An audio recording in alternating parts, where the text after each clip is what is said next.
Live from Studio 5 in New York City, this is the News at 6. And it's Tuesday. Hi, everybody. I'm Ernie Onassis. We thank you very much for joining us again. We say hello to you and welcome. We've got your top stories coming up in just a minute from now. But first, we want to focus on Veterans Day. Of course, in New York, that involves the big Veterans Day parade, which wound its way up Fifth Avenue today. And as we thank and celebrate the heroic of all of those people who have served in our armed forces, today we want to focus especially on the role that women have played. We'll start it off with Antoine Lewis. Have a seat, Rocco. Let's see what your blood pressure has been like. 2 to 3 times a week, 32-year-old Katina Sahalas stops by the Astoria, Queens apartment of 90-year-old Rocco Moretto. Their friendship built on both being veterans, she of the Iraq War, he of World War II. In fact, Rocco was one of the first troops on Omaha Beach during the Allied invasion on D-Day, 1944. As soon as I got on the beach, there's about a dozen of my guys of C Company, either dead or dying. And one kid was trying to talk to me, and no words were coming out. I imagine he said, he was saying, you know, help me.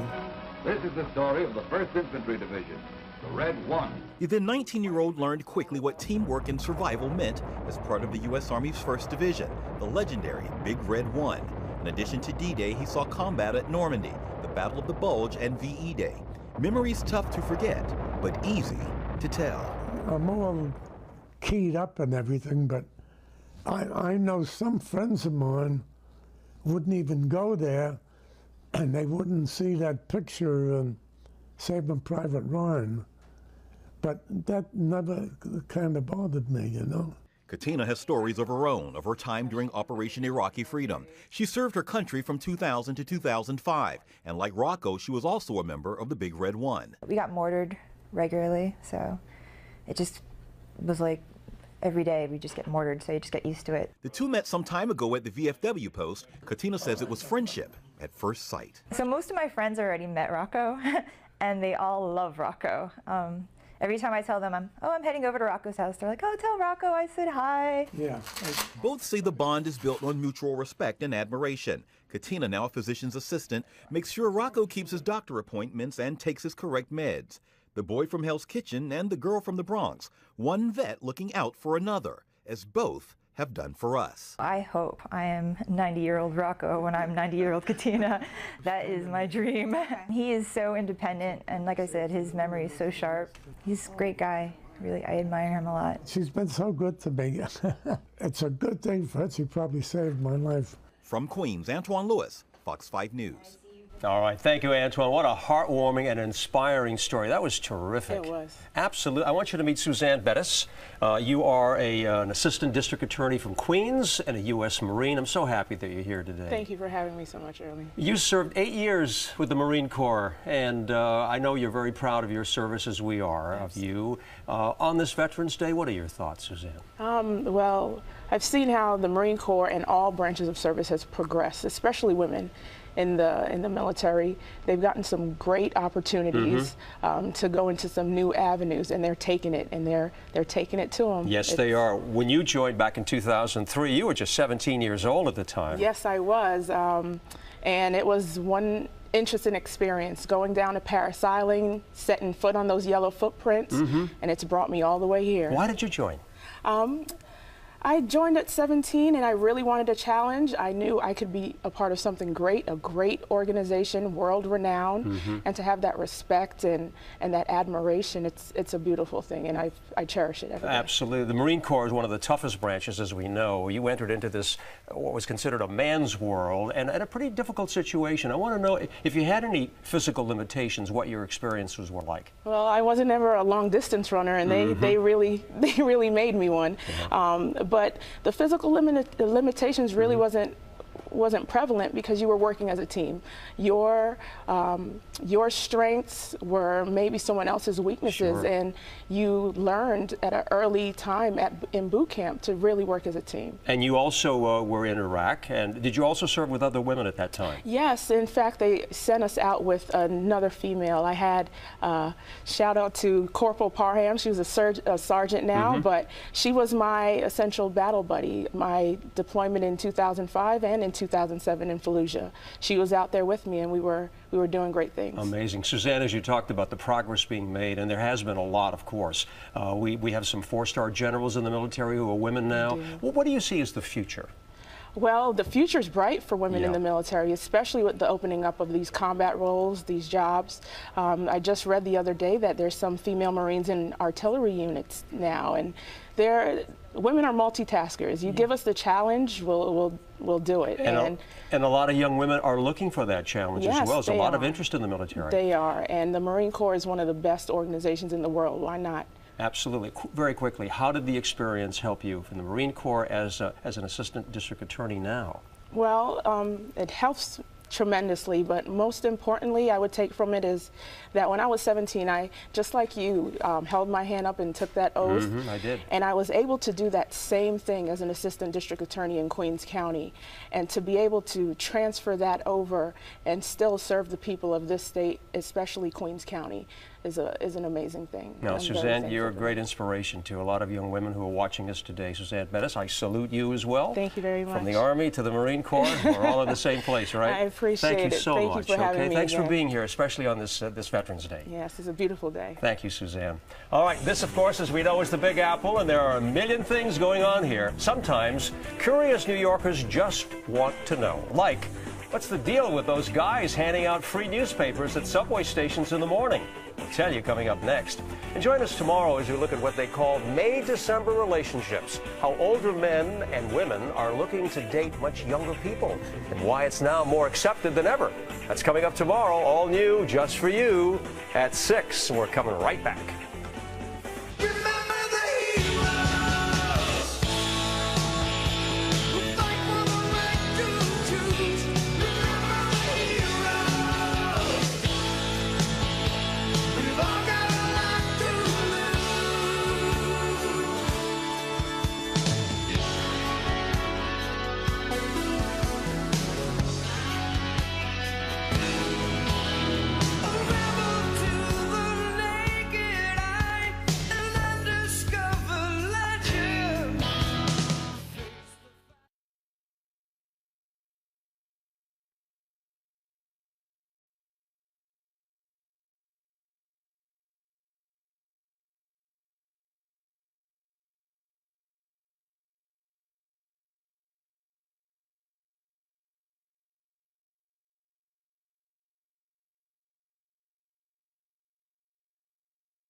All right, 61 degrees in New York City. The clouds are starting to roll in, I'm told, right now. Nick will be along with the forecast for you in just a moment. Here's a look at what else is happening right now. Dr. Craig Spencer is out of the hospital and Ebola-free.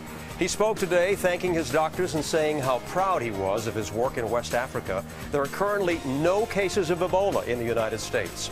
Police are looking for 2 armed men who pulled off a robbery in a Diamond District area this afternoon. They walked into an 8th-floor business on West 47th Street, beat a worker, and escaped. It happened just a block from the route of the Veterans Day parade. The MTA is considering 2 fare hike proposals for next year. One would set fares at $2.75 and give a bigger volume discount. In the other, base fares would stay at $2.50, but the multiple ride discount would drop. Both proposals would increase the monthly Metro card by $4.50.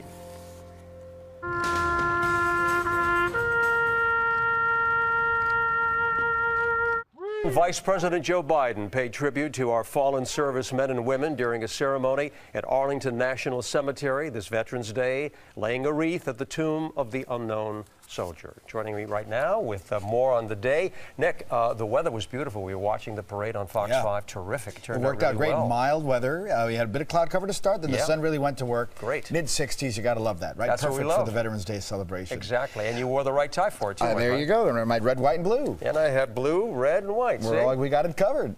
That's good news. What we do here. Well, getting covered now is our sky with clouds, because what's happening, Ernie, is the easterly wind that's bringing in low-level moisture off the ocean, and so the result will be clouds, drizzle, and fog overnight.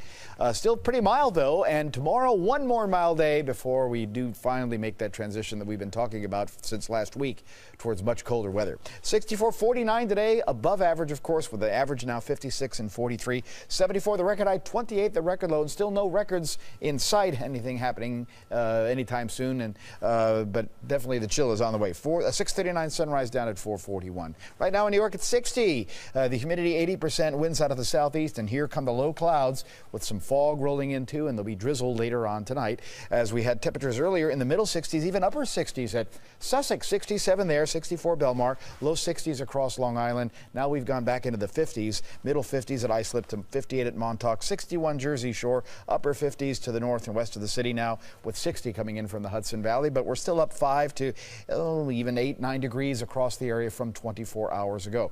Now the wind will continue out of the southeast and then, like I said, become more easterly, so the result is the fog problem. Dense fog advisory covers northeast Jersey, the city, Long Island, southern Connecticut, up into Westchester and Rockland counties. That kicks in at about midnight, and it'll go probably to about 10 or 11 o'clock tomorrow morning before the fog goes away. Here's our Fox 5 Sky Guardian to show you that there is no rain to worry about. But again, the drizzle will be sort of uncomfortable later on tonight and first part of tomorrow morning. You can start to see the cloud cover kind of rolling up the eastern seaboard here, but it's off to the west where the change is coming as the mild air is in play. But here comes the cold front. The cold air diving into the northern plains states. Temperatures there only in the single digits and teens for highs today. More snow from Wisconsin into Minnesota. They're going to get about 1 to 2 feet of snow there while that storm offshore stays away. But clouds, drizzle will start the day middle 50s. 61 by lunchtime. Hey, there comes the sun. Lots of sun will break out for a while this afternoon as we briefly hit that 65-degree mark one more time, and then the cold front will make the difference. We'll have sunshine giving into some clouds on Thursday, but only in the upper 40s. Little system will roll by us here, could bring a little brief period of some rain or snow. Very late Thursday night, early Friday morning, and then a sort of reinforcement of the colder air into the weekend. So lots of clouds tonight. Drizzle and fog moves in. Mid-50s in the city, 40s to near 50s. You get out to the suburbs. That cloud, drizzle, fog condition will give way to lots of sun for tomorrow afternoon. And like I said, one more day in the middle 60s. Then only 49 Thursday. Sunshine giving into clouds later in the day. Early Friday morning, a little rain or snow. Might even just leave a little coating of snow behind. Sunshine for the rest of the day. Breezy at 42. Bright and sunny, but only 42 Saturday. Rain could arrive later Sunday, and that may end as a little snow north and west of the city Monday morning as we get back into the 40s. And that will then reinforce the cold air again on Tuesday. Only 42 with a low of 31 in the city. You keep Tuesday slipping morning. in that S word, that snow. Well, it is November, so that time of year, right? That S word appears now. Okay, Nick. Thank you so You're much. welcome. All right, now let's think like New Yorkers, okay? Anyone who has taken the subway in the morning has seen them. Men and women are waiting for you as you walk in or out and offering you a free newspaper. So you ask, what's the story with them and those newspapers? Well, New York wants to know, so we went to find out. Here we go. Morning. Morning. Have a good day now. How many times a morning would you say good morning to people? Maybe $1 million. You see them every day on your way to work. Thank you very much now. Thank you. They're the ones handing you a free morning paper as you come off the train. The familiar faces that greet us with a quick hello or a friendly, Morning, boss. Have a good day now. Check it out. Check it out. but who are they? Who do they work for? And my goodness, how long do they stand there? I come out here about between 5:30 6 o'clock. Yeah. My day starts off with 10 bundles. Michael Thorpe is a newspaper promoter for AM New York. Every morning for 4 hours a day, he'll stand outside Grand Central Terminal, handing out stacks of papers to crowds of groggy, work-weary New Yorkers. Well, I'm in New York. It's a crisp 20-minute read. It's news for New Yorkers. We deliver about 300,000 papers a day, a little bit more on some days. From downtown to Grand Central Station to right here at Herald Square, AM New York's 140 street promoters have become an iconic part of the daily commute for New Yorkers. AM New York's a big part of the fabric of the city, or at least we like to think so. The paper is funded by advertisers and has the largest daily circulation in Manhattan. Promoters like Michael are a big part of that. He hands out at least 700 papers a day to some 50,000 New Yorkers. And no matter how many times he gets rebuffed, ignored, or shrugged off, he plows on with a smile, undiscouraged. So I noticed that sometimes when you see people come out of the subways, especially early in the morning, they're a little bit grumpy. How do you get them in a good mood? You seem to brighten their day whenever they come out here. It's me. It's my personality. And the regulars seem to appreciate it. Every now and then, they'll show their thanks with a smile or the occasional cup of coffee.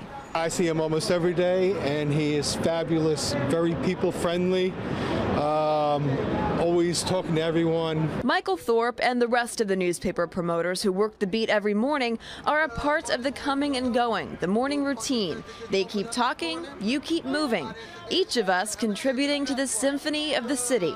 It's a brand new day every day. Just trying to make the customers cheerful and happy to start off their day. It's kind of rough getting up in the morning. Thank you. Have a good day now. In Midtown, Jennifer Lammers, Fox 5 News. Oh, all part of that morning routine, right?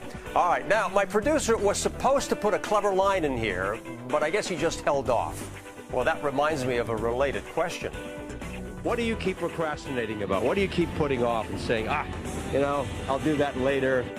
What did she say? By the way, we won't procrastinate while sharing some of these great answers, and they're coming up for you.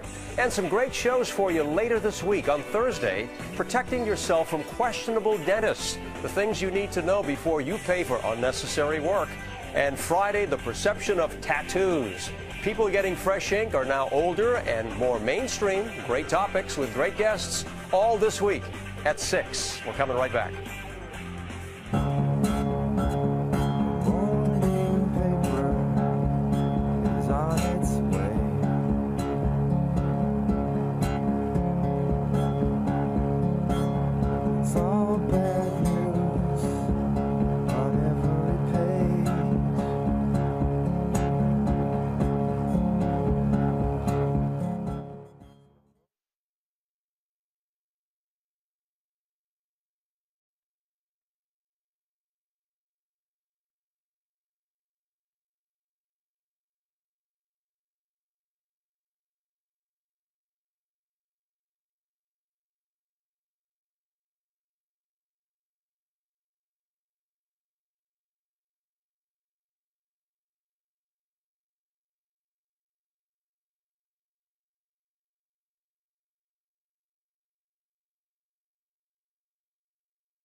All right, Russ is here. Last night you were talking about the Mets signing Michael Kadire. Yeah, from what I was reading today and listening to it, it's all very positive. Yeah, and you know, the last few years, especially in off seasons, it hasn't been positive for the Mets, but they've been criticized. But listen, they spent some money. They gave him a 2-year deal. He's a veteran player. 2 years, $21 million. But, you know, the guy, he only played 49 games last season due to injuries. But the year before, he was the National League batting champion with the Colorado Rockies. I think it was 331 or 332. Okay. He's not going to bat that for the Mets. But what he's going to do, Ernie, is give the Mets what they needed. They needed a solid outfielder, a guy who can hit, who can hit with some power, drive in runs, and a good outfielder. He is that. So, look, to me, it's a very positive situation. Good. Okay, money well spent. You talk about their pitching staff looks good. What else do the Mets need? Well, they had two priorities as far as I was concerned going into this offseason. They needed an outfielder, which they got in Kadire. They need a shortstop. They must get a shortstop. This Mets team is very close to turning the corner. When I say turning the corner, it doesn't mean they're winning the World Series, but really legitimately competing for a division title, making the postseason, and they have a great young pitching staff. Jacob deGrom, yesterday we told you was the National League Rookie of the Year, and you got Matt Harvey coming back from his surgery. I mean, they have some real solid young players. They need to get a shortstop, but this could be a very good season, a real turning point. That was a good signing. Very nice. Yesterday. Okay, quickly, let's talk about Mark Sanchez. Hey, last night drove the Giants to a great victory against Philadelphia. Do you think, Rusty, that the Jets might be regretting that they let him go? No. Quite frankly, he was not going to flourish. He was done.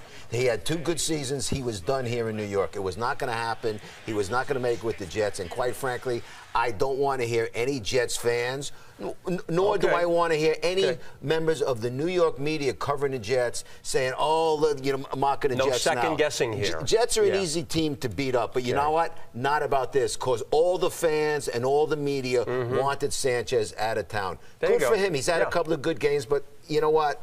Let's wait and see. You know, he's still the backup, you know, and he's done an admirable job for 2 games, but let's hold off. Jury's still out. Very well. Thank you, Russ. Okay, now question. Do you wait until the last minute to do things like Russ does? Everybody's a Weisenheimer here. Exactly. I'm just kidding, but really, what makes you procrastinate? I'm on the street with your answers coming up next year. I got you. I got you.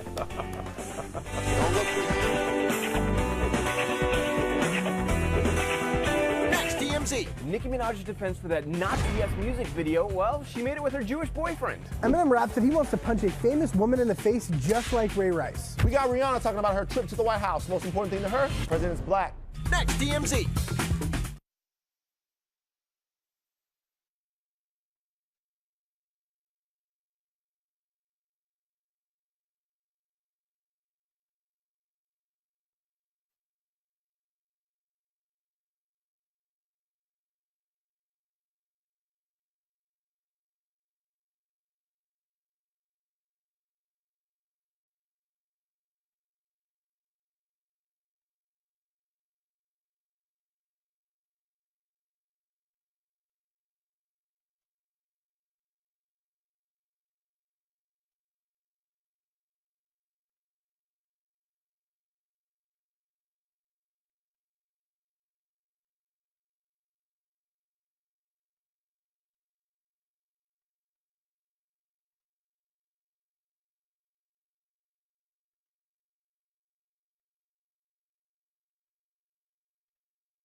And here's a reminder, don't just watch our show, engage with us. Tweet us, send us your feedback or maybe a story idea and tag it News with Ernie, and we might use it here. Or you can also tweet us your answer to our question of the day right now. It's so easy to keep putting things off. So what do you procrastinate about?